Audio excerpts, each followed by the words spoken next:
Ini merupakan podcast Melayu pertama oleh dailystraits.com.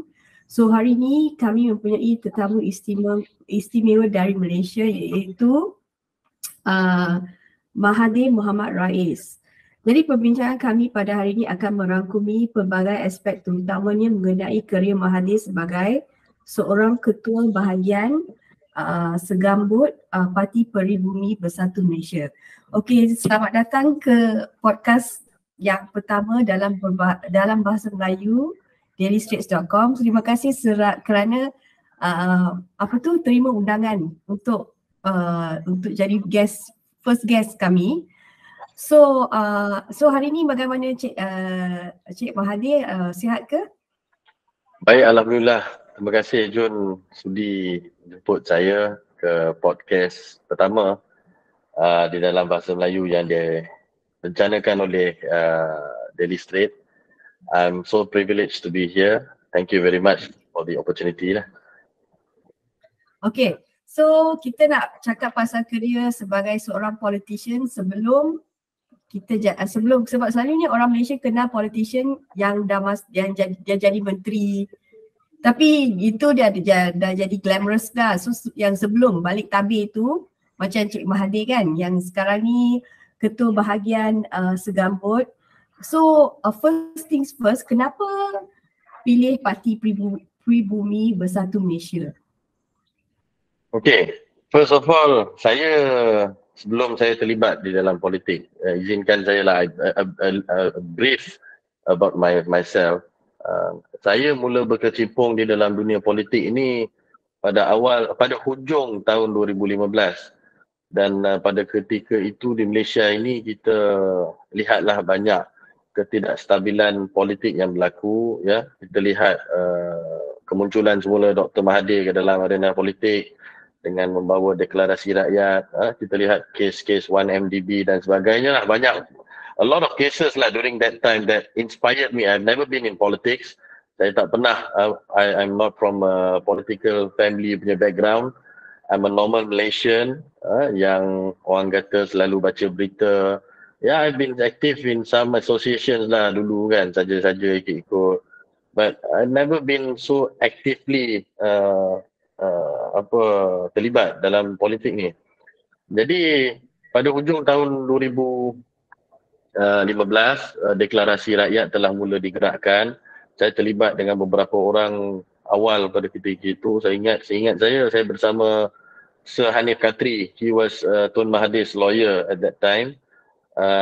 Kami menggerakkan pergerakan rakyat tuanku pada masa itu untuk menghantar deklarasi rakyat yang telah dikumpul. I think about cecah 1 juta pada masa tu tanda tangan yang dikumpulkan.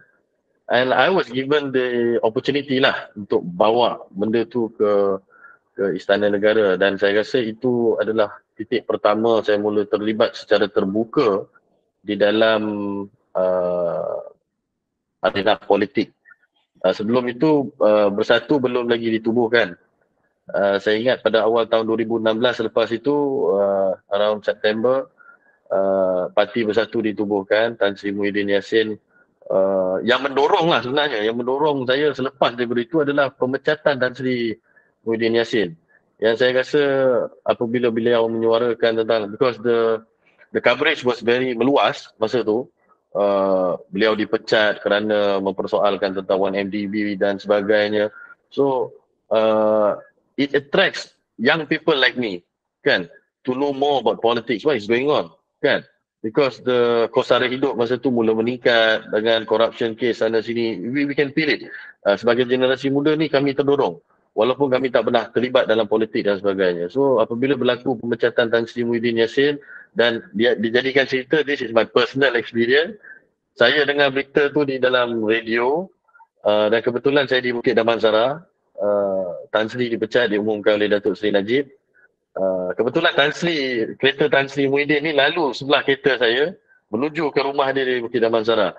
So that was really, orang cakap, this guy just been sacked, for voicing out something that he thinks is very serious for the nation. So that really triggered me at that time. So after a few months, Tan Sri joint venture dengan Tun Mahathir and all that, they established Bersatu. Bila establish Bersatu, tak ada siapa pun paksa. I was just sitting in Subang doing my thing, my business. I'm doing a security business. And then I rasa let's go and join as a member lah. So when I went there, I was given another 20 borang ahli. Kata Mahathir, you join ahli. I was among the first 1,000 punya membership lah Bersatu ni. Keahlian saya pun is below 1,000. So I was among the first one who went to Bukit Damansara, Tan Sri Muhyiddin in the office. I was given 20 borang. So within half an hour, I came back. I filled up all the borang, 20 borang. I pergi jumpa family, my friends kan. I cakap, you guys have to support the cause lah kan. The country is going towards the wrong direction. Kan? We are all feeling the heat, susah.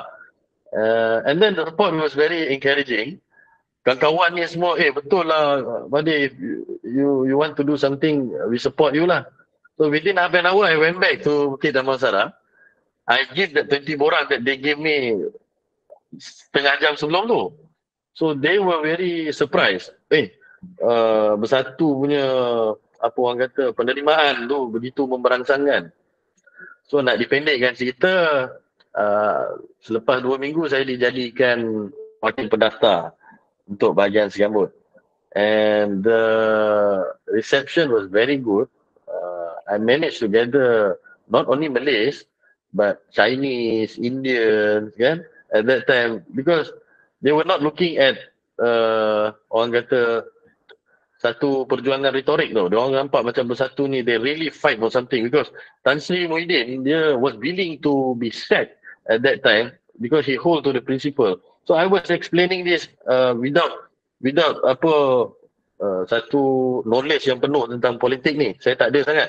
But that semangat tu yang orang kata yang kita pun susah, kita pun rasa benda-benda ni. And then I become the wakil pendaftar, and then 1 year goes by lah. We did all this gerakan, buat kerja-kerja biasa dan sebagainya. Until lah saya disuruh oleh parti sebenarnya pada peringkat awal untuk mencari mereka-mereka yang berpotensi boleh dijadikan ketua bahagian sebagai penaja lah di bahagian segambut ni. Tapi mostly orang-orang yang saya jumpa, they were not interested, and most of them adalah from parti terdahulu lah, UMNO. I'm never from UMNO. Saya tak pernah terlibat dalam UMNO. Satu is my first party. Jadi most of them tidak berminat. Jadi saya pergilah balik kepada kepimpinan parti.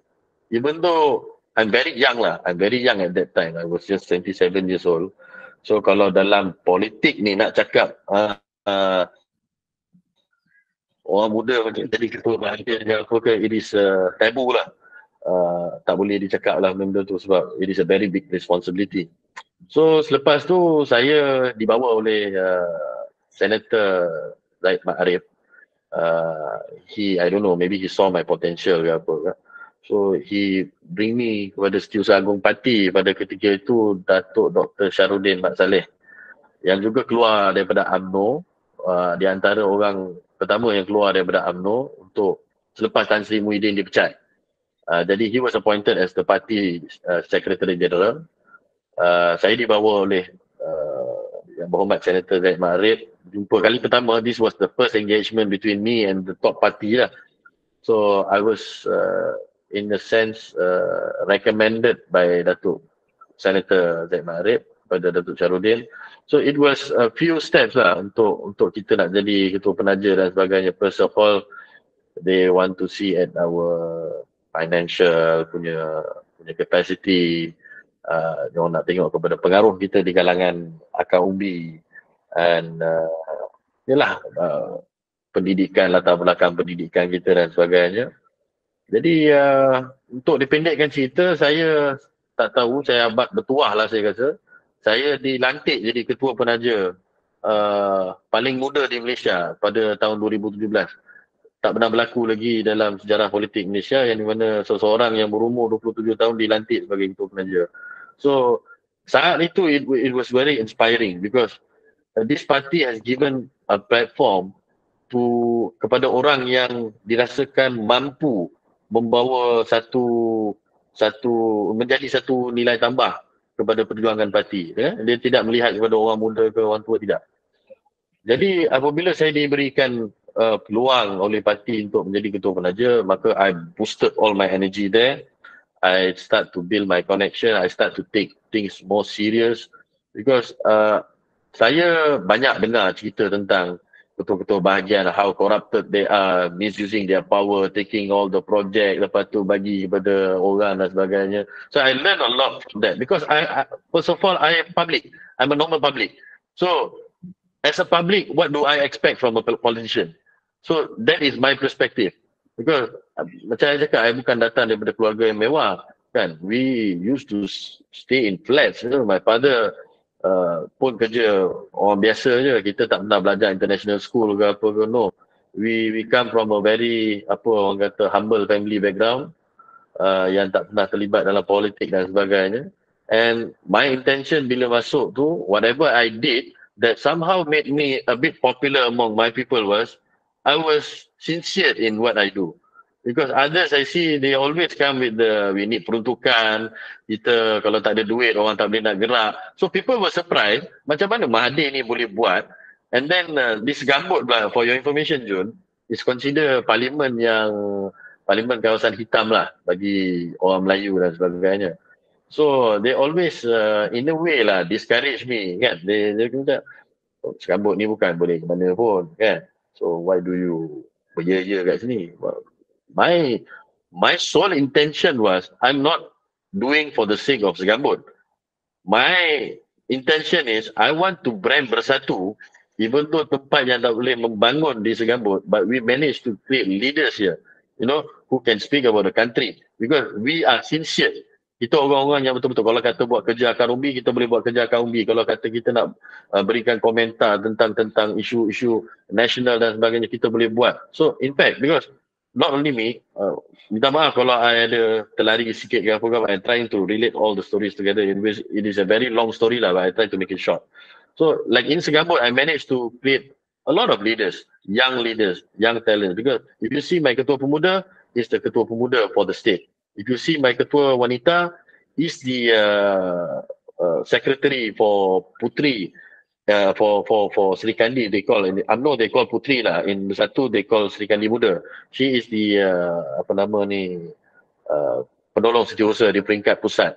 If you see my ketua sayap bersekutu from Segambut, is the ketua sayap bersekutu negeri.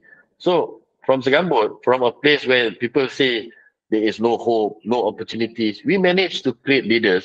And I always encourage others to look at us kan, and do better at your constituents. Betul tak? Kalau kita orang ni boleh buat, you guys can do better. So that always inspired me to go more and more ke depan.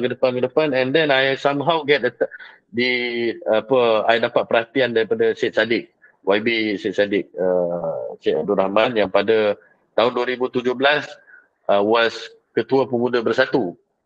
And there were some issues that were going on in Bersatu at that time. He called me in one evening. He know me, dia tahu I was among the orang muda yang dilantik jadi ketua bahagian dan sebagainya. And then I don't know what happened. One day he called me, Mahathir, I need your help, bro. Boleh tak bantu saya di dalam ESCO kan? I need people like you to be in the national punya level. So I was very humble and I rasa kita punya ni orang perlukan kan. So why not? So I accepted. I became an EXCO dalam Barisan Pemuda Bersatu yang diberikan platform sebagai platform EXCO Keselamatan. Jadi I was very active lah. Buat kerja tu sampai tahun 2018, masa tu ke arah nak pilihan raya dah. So after, it was very, I tak tahulah, I punya perjalanan tu dia singkat tetapi penuh dengan pengalaman. Selepas dilantik jadi EXCO, selang beberapa bulan, saya telah dijemput oleh Datuk Dr. Rais Hussein untuk duduk di dalam biro strategi, politik dan strategi. Dan daripada situ saya telah diberikan satu peranan untuk berada di dalam Sekretariat Pakatan Harapan. yang di mana saya diberikan tanggungjawab mewakili Bersatu untuk berada di dalam Majlis Setiausaha Pakatan Harapan.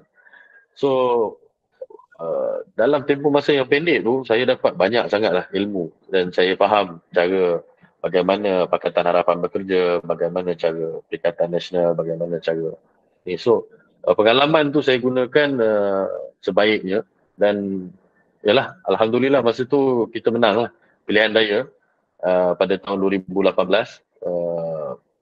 berjaya bentuk kerajaan. And saya selepas beberapa bulan selepas menang, saya rasa about 2 months lah, 2 months selepas kita menang menjadi kerajaan, saya dijemput oleh orang pertama yang interview saya, iaitu Datuk Dr. Syarudin Mat Salim, yang sebenarnya gave me the opportunity to become Ketua Penaja.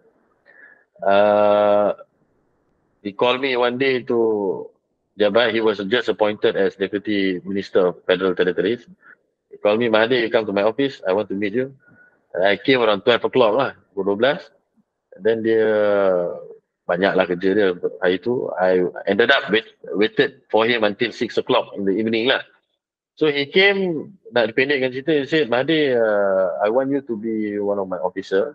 I want you to handle NGO and all that. So it happens very, orang cakap, saya tak pernah, perjalanan saya tu, saya tak pernah pergi melobi siapa-siapa, tak pernah. So I was just doing my thing that I think inilah jalan dia yang patut kita buat, because I tak mau terikat dengan cara pemikiran parti politik lain, because to be honest, today people are looking at Bersatu as a replacement for UMNO, kan? So apa dia perbezaan kita tu kalau kita nak buat? Macam mana kita nak menampak kita ni beza? So untuk menampakkan beza, for me you have to be sticking with your principle lah. You must have principle. And dipendekkan cerita, jadi kerajaan, saya dilantik jadi pegawai khas kepada Timbalan Menteri Wilayah, yang membuka mata saya lebih besar kan, melihat kepada landscape tanggungjawab di bawah kerajaan ni kan. I was very engaging to DBKL, so I have the opportunity untuk melihat cara pentadbiran. So sebelum ni mungkin kita ada dalam pembangkang, kita tak faham kenapa benda ni tak boleh buat, kenapa ni tak boleh buat. But after becoming a part of the government, understanding the rules and regulations, what are the cans and don'ts that you can and cannot do in administration. So that taught me a lot lah. So nak dipendekkan cerita, saya rasa terlalu banyak yang berlaku dalam tempoh masa 3 tahun ni. So I don't know where can I start, because I have the experience of being in opposition. From the opposition, I was born from the opposition, and then we managed to become the government, and then we were a part of the government, and today we are back in the opposition. So some people have an experience of 30 years, 30 tahun aku duduk dalam politik kan, pengalaman aku, but pengalaman I dalam 7 tahun ini, I've seen things that people have not seen. So that is a brief about me lah. If you have anything you want to add. I nak tanya you, macam UMNO dulu tu kan, kalau nak masuk UMNO dia punya member fees tu RM2 kalau I tak, tapi untuk parti, your parti macam mana? Bersatu pun sama juga, nak jadi member RM2, untuk you jadi ahli seumur hidup, if I'm not mistaken, RM100. So the membership is RM2 lah, RM2. But now I think they have increased to RM4 lah, because the economy tak stabil ya. Okay, bagaimana, what is your pandangan mengenai pentadbiran negara sekarang? So what needs to be, apa yang perlu diperbaiki? Okay, kalau you tanya I lah, okay, tanya setuju lah, apa isu yang betul-betul menentukan rakyat kita? Isu dia very simple, kemiskinan. Kemiskinan is very dynamic. Kemiskinan ni ada banyak. Ada orang ada kemiskinan rumah, kemiskinan pendapatan, kemiskinan kos sara hidup. Banyak jenis kemiskinan yang kita tengok dalam konteks kalau kita nak tanya apa yang perlu diperbaiki oleh kerajaan. The first thing that I think that the government should do is investing in education. And then creating new jobs opportunities. Kalau saya nak tengok daripada saya punya nota tadi, saya boleh buat nota sikit. Mengurangkan jurang pendapatan di antara satu sama lain. Meningkatkan infrastruktur yang lebih baik. Ini di antara kepentingan semasa. Kita tak nak cerita tentang tentang kita nak buat the tallest building in the world, we want to become the second. No. We talk about the people's welfare first. People need to survive. Kan? We don't talk about T20, we don't talk because you see, recently there have been a lot of things that has been announced by the government. It is not clear. What I mean by not clear, take it as an example. Apabila diorang cakap nak menaikkan tarif elektrik baru-baru ni, if you see, dia kata yang akan terkesan hanyalah golongan T20. So dia kata rumah, tapi it's very blur tau. Dia kata yang akan terkesan hanya golongan T20, tetapi rumah-rumah yang menggunakan kadar penggunaan yang tinggi juga akan kena. So let's say kalau katakan sekarang ni dengan the heat wave that you know in KL, kan, orang panas tak boleh nak apa, ada rumah-rumah yang ada 3. Urban cities, for a house to have 3 aircons is a common thing. Even ada rumah setinggan pun ada orang pakai aircon. So how do you justify? Kalau kita tengok recently sekarang ni, lepas orang dapat electric bill yang baru ni, people feel orang dapat rasa perbezaan ketara dalam pada bil elektrik yang diorang bayar, yang bakal diorang bayar ni. So kita ada banyak benda yang kita perlu beri penekanan. I'm not against diorang nak menaikkan tarif dan sebagainya. I'm not against that. Of course, we have to make some revenue. We have to look at all a lot of things. I do understand that, but my main concern is kalau you tidak dapat menjelaskan secara terperinci, ini akan menirukan rakyat secara umum. Ini antara isu yang saya rasa kita kena betul-betul tekankan. Nombor 2 adalah pendidikan dalam pelaburan dalam pendidikan.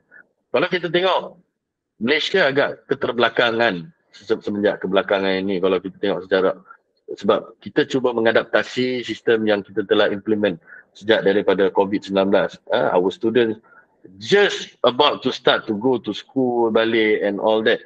So kita kena invest sikit di dalam pendidikan seperti kemahiran, kepada pendidikan orang kata. Maybe we can also look at e-sports and all that. Pelbagai kan, because banyak hari ni kalau kita tengok a lot of our local Malaysians orang-orang Malaysia ni dia tak suka this labor job, dia tak suka. Dia lebih suka kepada kerja-kerja yang dia boleh mungkin buat content dekat TikTok, mungkin dia boleh buat content. If you see why content podcast well received today, because by streaming tu dia orang boleh dapat some revenue. Dia orang dah tak nak buat. So we have to also stop being rhetoric yang mengatakan kita nak bagi peluang pekerjaan kepada sektor 3R ni kepada orang-orang kita and all that. No. Orang kita dah tak, dia tak nak. We need foreigners. We need people from outside, from negara-negara yang boleh supply for us this buruh, because our people like me in the sektor keselamatan, our people have some issues. Diorang pun tak ada minat yang mendalam. So they cannot stand for 12 hours, they cannot foto sikit, orang tak boleh apa. So we have to diversify pendapatan rakyat kita. Itu cara kerajaan macam mana dia nak pilih lah. And then kalau kita tengok masalah infrastructure in Malaysia, macam saya cakap mula-mula tadi, kita tengok isu dia kita adalah siapa nak buat menara paling tinggi, siapa nak ni. No, we have to pusing, lihat balik daripada sudut yang lain, macam mana kita nak membangunkan tahap hidup rakyat. Ini penting sebab kita tengok masih lagi a lot of people, if you come to KL, especially KL, sebahagian Serambut ke, a lot of places in KL lah, masih banyak kawasan-kawasan setinggan, masih banyak orang-orang yang jadi quarters ni, duduk di tanah-tanah yang tak ini. So ini sedikit sebanyak memberikan satu pandangan yang tidak baik terhadap, walaupun negara telah merdeka 60 tahun, tetapi kita cakap kita sedang menuju ke arah negara yang membangun, tetapi kecacatan yang jelas nampak ni kita tak ambil perhatian. Kita lebih kepada nak menumpukan kepada kita nak bina ekonomi terbesar dunia, kita nak campur tangan hal itu, kita nak mendapatkan populariti dan sebagainya, tetapi kita tidak mengambil perhatian penting terhadap kehidupan rakyat. Saya tengok sekarang ni ada beberapa inisiatif, ada beberapa ahli parlimen yang memperjuangkan tentang hak tanah lah dan sebagainya. Tetapi bagus, walaupun saya tidak bersetuju kan banyak perkara, tetapi inisiatif-inisiatif tu bangun. Mulalah nampak bahawa kita ni betul-betul nak bercerita tentang rakyat, bukan retorik. Macam saya, bukan saya pembelaan terhadap tinggi dan sebagainya, tetapi di mana keuntungan dia untuk rakyat? Banyak orang kita rumah sendiri tak ada. Kalau you tengok duduk dalam PPR satu biji rumah 9 orang, 10 orang duduk. Sebab apa diorang duduk 9, 10 orang?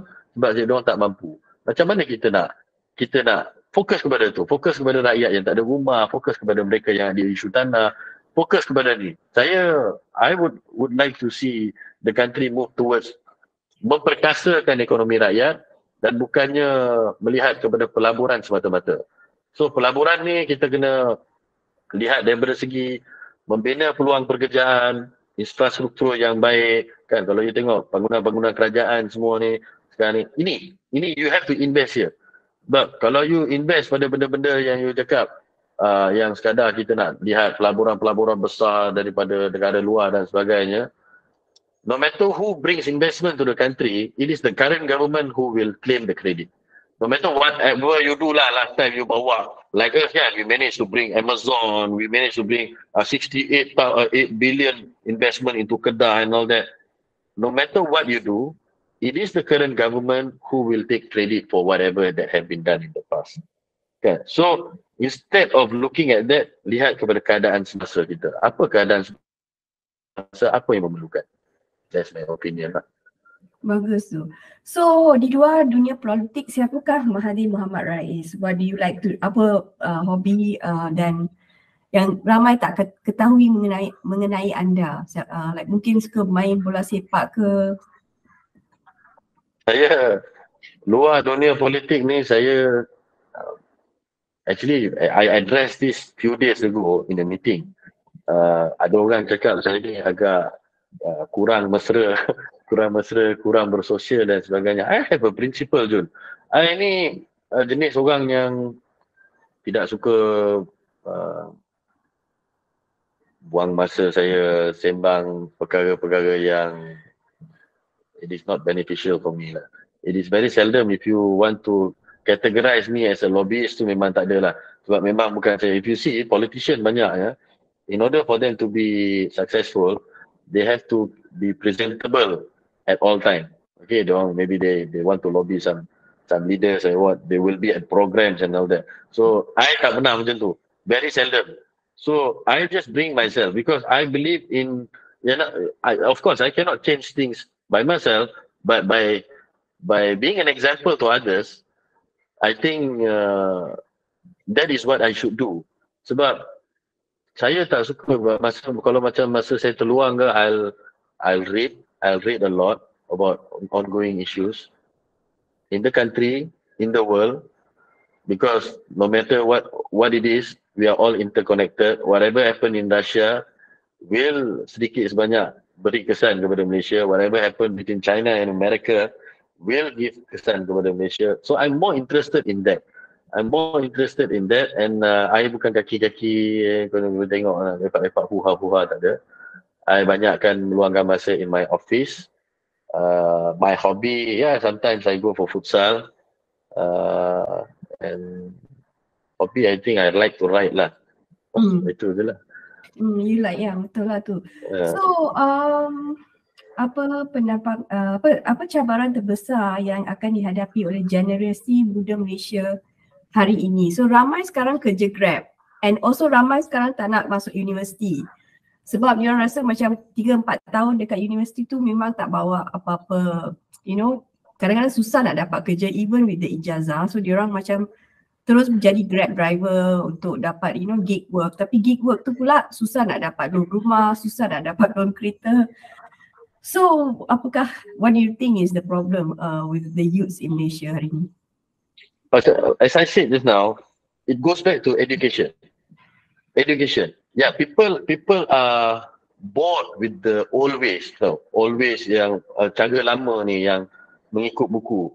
That's why I say we have to diversify the interest, and then giving equal opportunities to all kids, semua orang-orang muda. Because you see, pendidikan kita pun bias. I have to agree with that. macam kemasukan ke universiti tempatan dan sebagainya. You know this issue lah going on in Mara and all that. So we have to give equal chances to all the kids. That is first. Don't discriminate these young people, young talents that are going to be, so beneficial for us. These are the people. You see, when Malaysia been bombarded by the comedian a few days ago, if you see the unity of Malaysian, we come from all background, no matter Chinese, Indian, and Malay, we feel offended because that is the unity that we want to see. We don't want rhetoric. Kalau kata kota Bumi Putra, naikkan juga kota non Bumi Putra. You have to give them the opportunity. Kalau you nak bagi biasiswa penuh, bagikan juga kepada mereka. Tambahkan kota mereka. So because kalau kita dapat menyatu padukan dia orang ni melalui pendidikan. Pendidikan is the most important thing. As I said just now, tanpa pendidikan yang betul, agak susah untuk kita fahami. Macam kalau you tanya dengan I, Mahathir, kenapa ramai orang nak masuk dalam politik hari ni? Kenapa orang masuk? Banyak orang masuk dalam politik. Kalau tengok, dia punya intention dia ataupun pandangan dia adalah politik ni boleh buat duit. Politik ni boleh memperkayakan diri sendiri dan most of politician, diorang punya jaminan itu adalah menjadi orang kaya. So, kalau kita tak perbaiki sistem pendidikan kita, tak diversify pandangan kita terhadap untuk generation untuk orang muda ni, I think it's very hard. So, I rasa apa yang perlu dilakukan oleh kerajaan buat masa ni adalah untuk mengkaji kaedah-kaedah dan pendekatan yang baru. That is very important because today's world is no longer, you tengok, we were having a very susah tadi, nak set up apa ni semua pun susah because the world is changing at the pace is very fast, macam the bullet train, so we have to cope up with it. If YouTube boleh menjana pendapatan, so kerajaan harus carilah satu subjek macam mana student can do make money dengan YouTube macam mana, because that is a fact. You want to go to the old ways, you promise people you get the diploma, you akan dapat satu pendapatan yang ni, it doesn't promise you anything. Most of the billionaires in the world are not from very good education background pun, orang biasa je pun banyak. So how do we teach people? You have to teach people bukan untuk ada satu slave mentality. You have to make them think as how they can generate by themselves. Tak adalah orang cakap kalau business, you belajar business, kalau kita tengok dulu kita belajar business, dia punya praktik yang dipraktikan the real world tu is not the same at all. It's totally different how people work. So, I rasa kita kena perbetulkan sistem pembelajaran kita kena perbetulkan atmosphere kita, macam mana kita nak buat cara pembelajaran. Mungkin kita boleh tengok Sweden punya model, maybe we can look at Norway, we can look at, the first world countries that are progressing in education. We don't stress people. Yeah, I do understand. Some people don't like to read long articles, they just need short clips and all that. But responsibility are there. Responsibility daripada mereka yang suka mengekalkan cara lama. Because if you see things that people do today, most of it will be taken out of context. Betul tak? Out of context. That's why I personally, I still stick to the old ways. Because if people, Mahathir said like this, you look at the whole context and don't pick out of context. Apa saja yang I tulis. Walaupun benda tu bertentangan dengan you apa ke. So we need to the old ways. Budaya lama kita perlu kekalkan, tetapi kita perlu diversify the way we look into things, especially nowadays lah.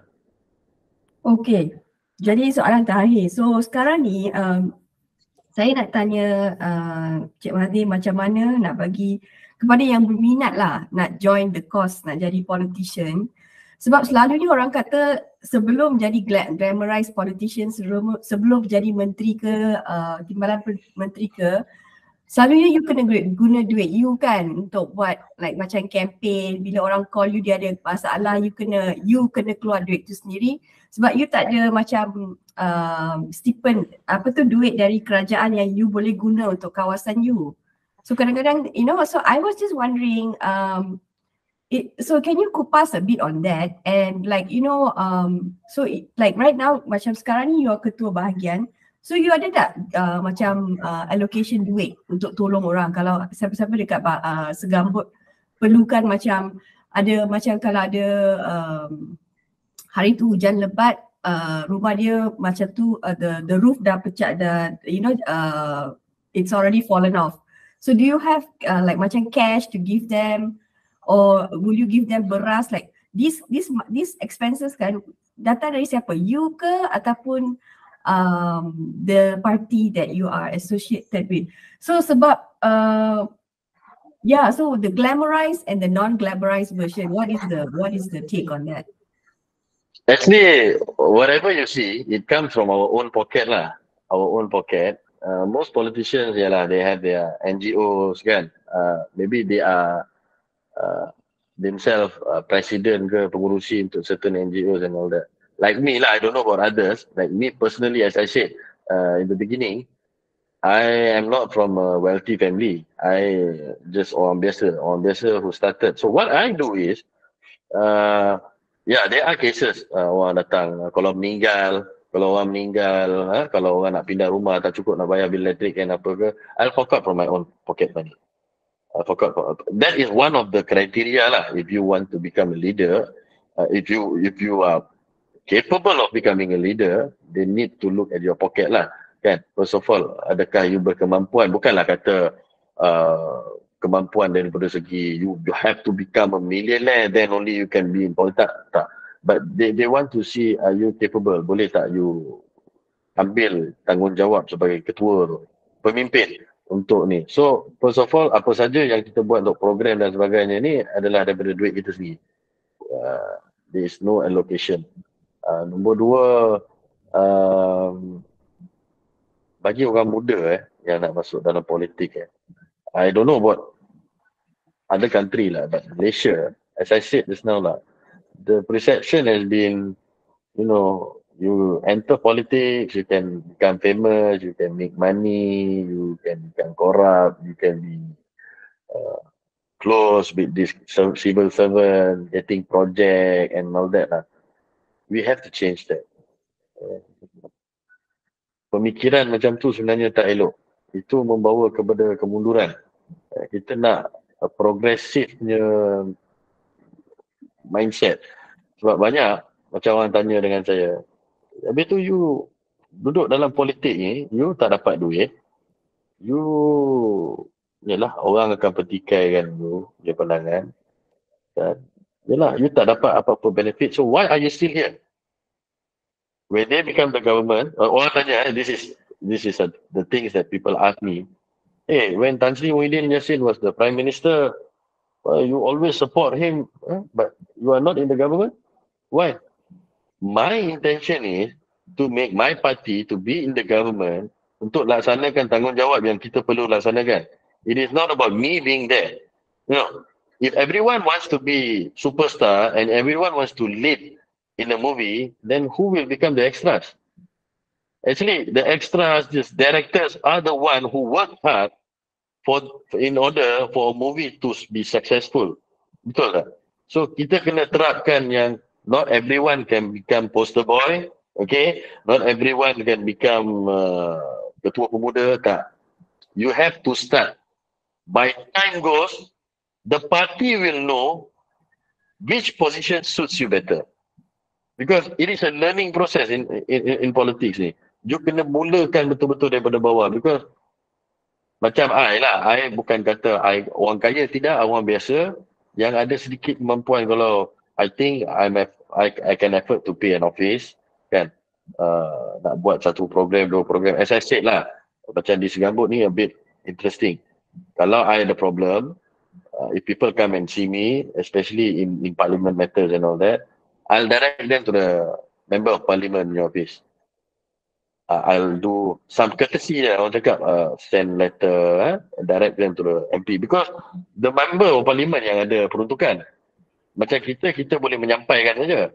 So, yelah, kalau macam dulu you cakap, kita tengok this current government was being very vocal, kata we need to give allocation kepada pembangkang jugalah, apalah, semualah, macam-macam lah dia orang cakap dulu kan. But if you see today, they are doing the same thing juga. So, ada parlimen-parlimen pembangkang ni, mana ada allocation? So when they don't have allocation, I don't know lah how much they are getting salary as an MP, maybe 25,000, 30,000. So ended up they will fork out from their own money to pay the office staff, and then parti lagi ada buat certain pemotongan because to help the party sustain and all these things lah.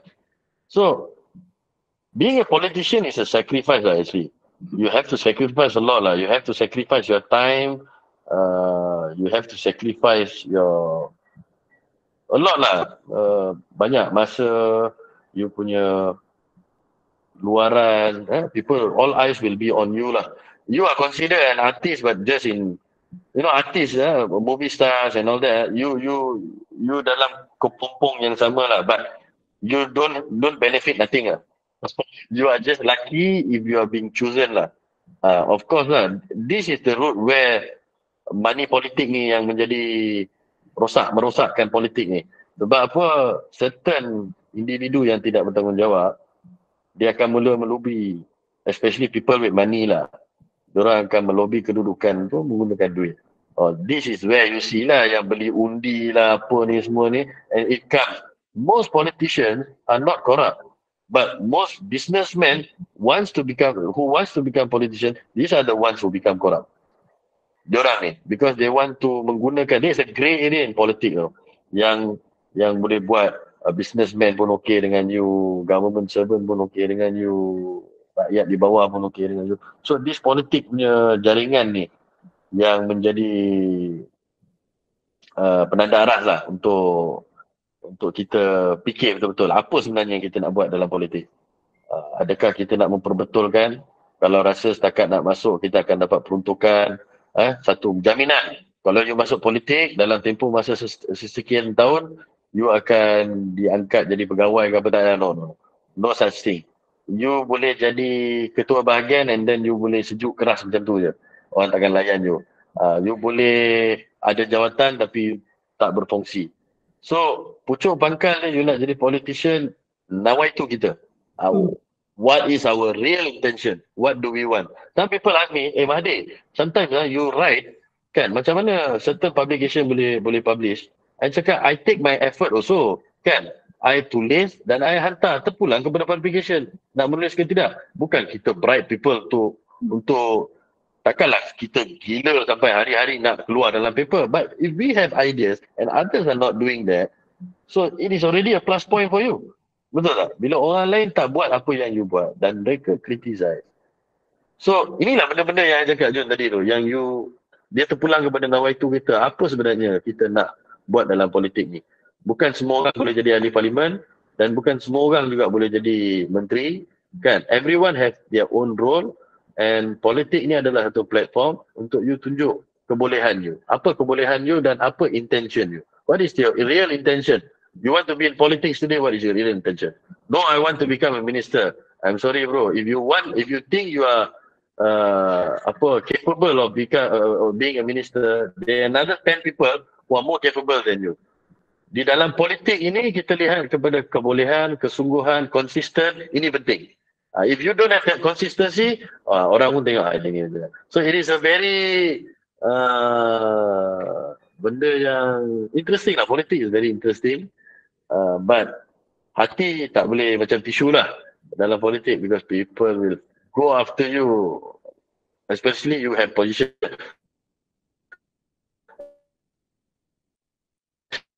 That position tak decorate apa-apa.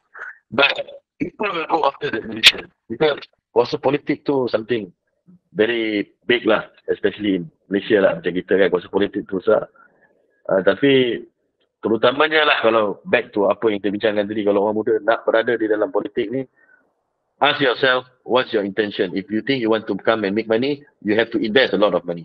Kalau you datang rasa nak jadi popular, you akan jadi popular satu hari, lepas tu you kena kecam 10 hari. Things like that lah. So dalam sebulan tu saya nak tanya berapa bajet Cik Mahathir untuk buat kerja-kerja ramah yang tolong orang ni?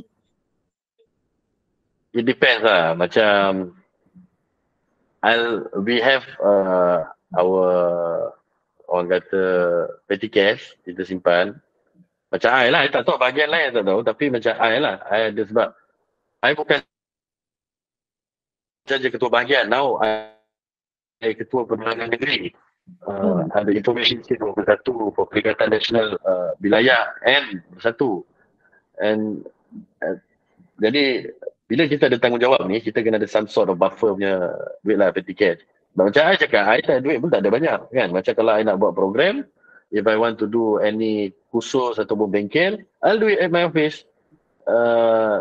For sarapan, I'll buy nasi lemak kan. For lunch, I'll buy nasi bungkus.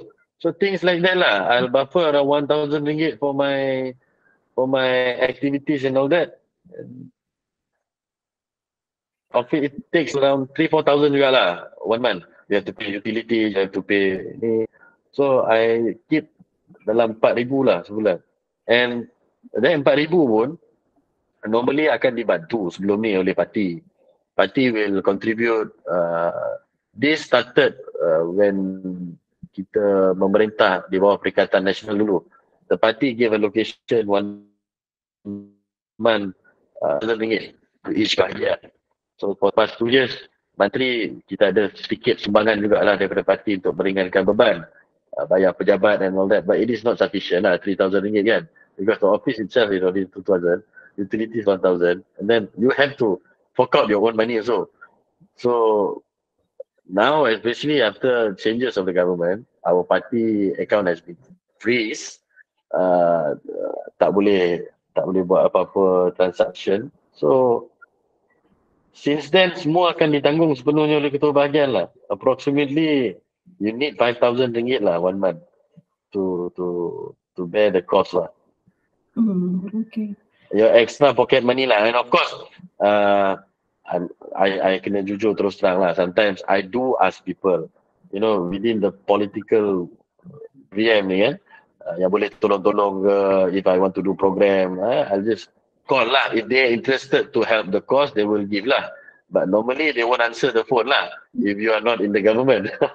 So for me, benda tu normal, it's okay. Selagi I boleh buat mengikut kemampuan I akan buat lah. Mesti I ada kemahuan I nak buat secara besar-besaran, program, bantu orang, all that. But I have to do what is within my capacity lah. So I'm not a rhetoric ataupun hypocrite punya leader. Orang cakap bila ada jawatan tak tolong, bila tak ada jawatan tak tolong. Tak ada. Macam mana I ada jawatan, macam tu lah I. You see what you tengok I macam mana, macam tu lah I. Nak kata nak tolong you berlebih-lebihan pun I tak boleh tolong. Kalau 10 orang datang minta dengan I nak bayar elektrik, nak bayar rumah, habis lah I close my shop lah kan. So it depends on cases also lah. Depends on cases lah. Very chronic issues, we will setakat RM100-200 insyaAllah boleh kita bantulah fork out our own money. But those chronic issues kan, we will divert to the member of parliament office. They have the money. Go and ask them. Minta kita. Okay, bagus tu. So sampai sini saja podcast kami yang pertama dan Bahasa Melayu. So terima kasih sekali lagi kepada Encik Mahathir Mohd Rais sebab sudi jadi first guest kami, and we wish you best of luck and hope you become a minister of KDN kan. your apa tu? No, tak adalah cakap I specifically want that, but I always have an interest to be under the KDN banner because I've been, my whole life has been about safety and security. My my late father owned security company, so I started at a very young age, 18 years old. So under KDN, I see there's a lot of things that we can do, especially if we want to make people disciplined. You know, a true success can be achieved through discipline.